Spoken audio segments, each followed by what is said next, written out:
এই জায়গা আমার কোনো দোষ আছে? আমার কথা উত্তর দিবা। আমি তোমার সঙ্গে কথা বলেছি, তুমি আমার কথা উত্তর, আমি যা যা বলবো তুমি শুধু উত্তর দাও। আমার কোনো দোষ আছে?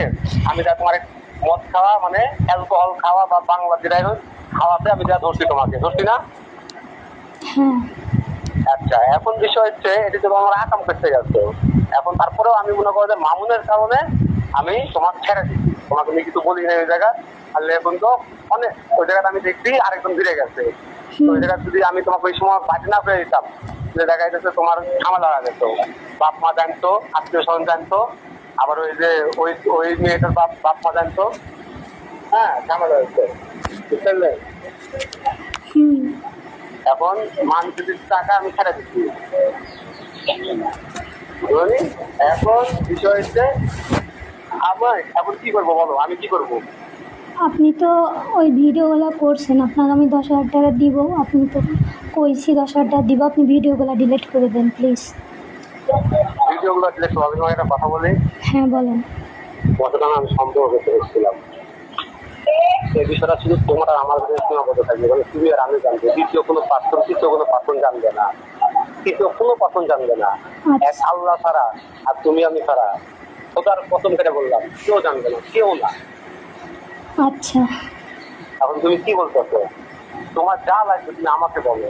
তোমার অ্যালকোহল লাগবে, ইয়াবা লাগবে, কি প্রয়োজন তোমার? কি তোমার কাউকে মারতে হবে, কাউকে ফিটিং দিতে হবে? কি দরকার তোমার ওষুধের মধ্যে? কি প্রয়োজন আমি তোমাকে দিব। না আর কিছু লাগবে না। হ্যাঁ, কি না আর কিছু লাগবে না। তাহলে তুমি আমার সাথে কি করে সম্পর্ক করবে কও?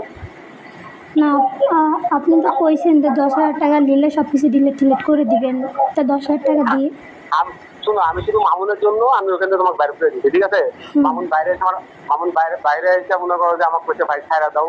হ্যাঁ, মামুন আমাকে রিকোয়েস্ট করেছে, আমার ছোট ভাই আমাকে রিকোয়েস্ট করেছে যে তুমি আসলে পার্সোনালি ভাবে এখানে কিছু বলো না, তুমি পার্সোনাল ভাবে ওর সঙ্গে কথা বলে ওর সঙ্গে তুমি পার্সোনাল ভাবে যে কোনো একটা ডিল করো, এখানে কিছু বলো না বা কিছু করো না। আমি এই কারণে তোমাকে ছেড়ে দিচ্ছি। এখন তুমি বলো, তোমার আন্টি আমাকে কথা আমি দিয়ে দেবো, সমস্যা নেই, আমার এইসব নিয়ে আমার দরকার নেই। আচ্ছা, তো আপনি কি চাচ্ছেন তাই বলেন। তুমি বুঝো না? কোন আপনি তোমাকে ক্লিয়ারভাবে কিছু বলতেছেন না, বলেন যে মানে টাকা নিবেন না কি বলতেছেন আমার, তাই কোন? আমার তো টাকা দরকার নেই, তোমার আমি টাকা নেবো কোন দুঃখে? টাকা তো দরকার নাই। তাহলে কি চাচ্ছেন? তোমাকে আমি ওখানে কি বললাম? তোমাকে যখন আমি ধরলাম তোমাকে কি বললাম? কি জন্য আমি তোমার কাছে কি চাইছি বলো? আপনার সাথে শারীরিক সম্পর্ক চাইছেন? হ্যাঁ, কি আমার সঙ্গে করা যাবে না?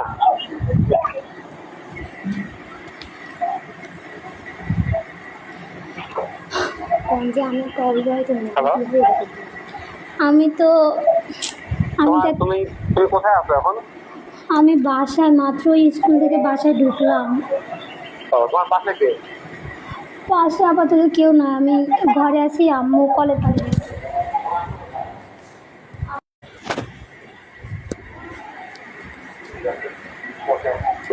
আর আমার ফোনের পাসওয়ার্ড কি দিছেন? হ্যাঁ, আমার ফোনের লক কি দিছেন? আমি তো তোমার ফোনটা আমি ছুঁয়েও দেখি নাই, তোমার ফোনটা আমি হাতেও নিই নাই। আমি যে লক দিচ্ছি ওই লকে ফোন খুলছে না তো। আমি জানি না ভাই, তোমার ফোন আমি ছুঁয়েও দেখি নাই। তোমার ফোন মামুনের কাছে, তো মামুনের আমি বলছি ফোন দিয়ে দিতে, আমি নিজেই বলছি মামুনের যা ফোন দিয়েছে। ও আচ্ছা, ঠিক আছে। শোনো, এমন কোনো কাজ করো না যে কাজে মান ইজ্জত চলে যায়, যে কাজে একটা শক্ত একটা ছেলে রাখো পাশে, শক্ত বুঝো? যে শক্ত আছে, যে তোমার মনে করো বাহুডোর, যে তোমার বিপদ আপদে বড় এখন খারাপ দেখতে পারবে, কথা বুঝো নাই? যার মনে করো যে অ্যাডাম আছে, কথা কি বুঝতে পারছো? এখন তুমি বুদ্ধিমান, তুমি বুঝো। আচ্ছা ওকে, আচ্ছা। তখন তোমার সঙ্গে কখন কথা হবে বলো? আপনার যখন ফোন দিবেন তখনই কথা বলবো, সমস্যা নেই। না, তুমি বলো তোমার সময় মতো, আমি আমার সময় মতো না। তোমার তো কখন সময় হবে সেটা বলো। আপনি যখন ফোন দিবেন তখনই, আমি তখন পরীক্ষা শেষে এখন ফ্রি আছি, ফোন দিলে পাবেন, সমস্যা নেই। ঠিক আছে, তাহলে আমি সাইলেন্ট হয়ে গেলাম। আচ্ছা। আর এইসব ভিডিও কারো ফোনে নাই? আমার ছোট ভাইয়ের ফোনে ছিল, আমি রিজেক্ট করে দিচ্ছি, শুধু আমার কাছে আসছে। আচ্ছা। ঠিক আছে।